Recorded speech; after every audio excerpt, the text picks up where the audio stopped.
आई का है हो? अरे ऐसन खाना तो हमनी के जानवरों सोंग के छोड़ देला। आई खाना तो हमने ला बनौले बाड़ू। एकर जितना इज्जत कइल जाता ना उतनी कपार पे चढ़ल जाती है। सवेरे से लेके सांझ ले एको गो काम अच्छा से नहीं खेकैले। और का आज तक ही घर में इतना घटिया खाना कबो न बनल। पूरा मूड खराब हो गई। हाँ तो के कहला हा हमरा से खाना बनवावे के? अपना मेहरारू से बनवा के खा लेती। हम बार बार कहतानी कि हमरा खाना बनावे ना आवेला, फिर का जरूरत रहला हमरा से जबरदस्ती खाना बनवावे के? तीनों जनी महारानी लेखा घर में बैठल रहतारी लोग। हर रोज रोज कोनो न कोनो काम तो रेडी रहता।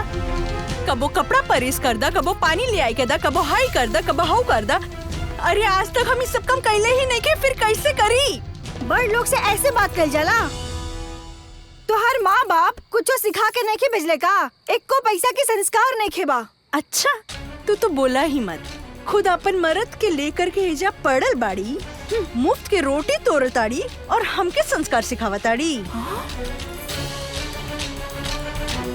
अगर तहरा अंदर इतना संस्कार होत ना तो एजा ना अपना घरे रह तू। अरे वो लोग मुँह का दिखत बानी जी? अब ही कम बेइज्जती भइल बा। चली जाए जैसे अपन सारा खाना ही खुदे खाओ।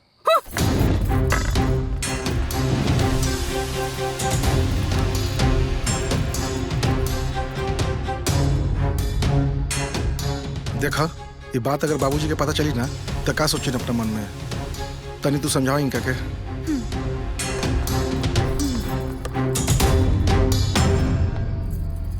रिंकू, देखा बाबूजी के सपना रहल है कि वहाँ के जब तक जिंदा रहम तब तक सब कोई एक साथ रही।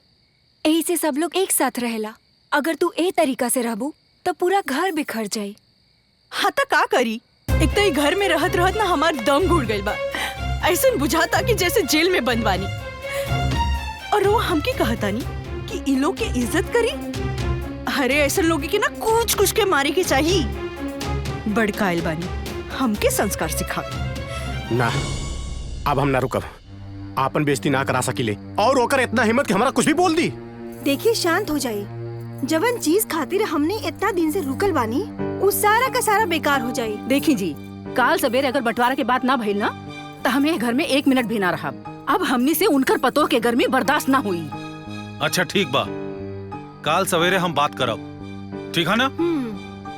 रउआ ऐसे ही मुंह लटका के बैठल रहम कि रउआ कुछ बोलम? हाँ, खाली हमरे सामने मुहवा चलेला। अब बड़का भैया के सामने गईला पर मुहवा चुप हो जाला। सोनी चुपचाप जितना अपन हिस्सा बनता लेके किनारे हो जाई, ना तो हमरो ना बैग उठावे में टाइम ना लगी। काल ठीक समय बा, रहुआ अपन बात रख देब। अगर भैया ना मनिए ना तो ओकरो उपाय बा हमने के लगे। तू इतना परेशान काहे बारू? अभी वो नया नया आयल भी है घर में, कुछ दिन रही ये घर के कायदा कानून सीख जाई। काहे? हमहू तो नया नया आयल रही, कबो ऐसा सुने के मिलल रहेगा? उ तो ऐसे बात करती है हमरा से जैसे हम ओकर कुछ लगबे ना करीला। अरे तू इतना खिसियात काहे बारू? अब खिसियाल दूसरा छोड़ा, ठीक बा? अब मुस्का दे थोड़ा सा। अरे मुस्काओ ना, अरे मुस्काओ ना। अरे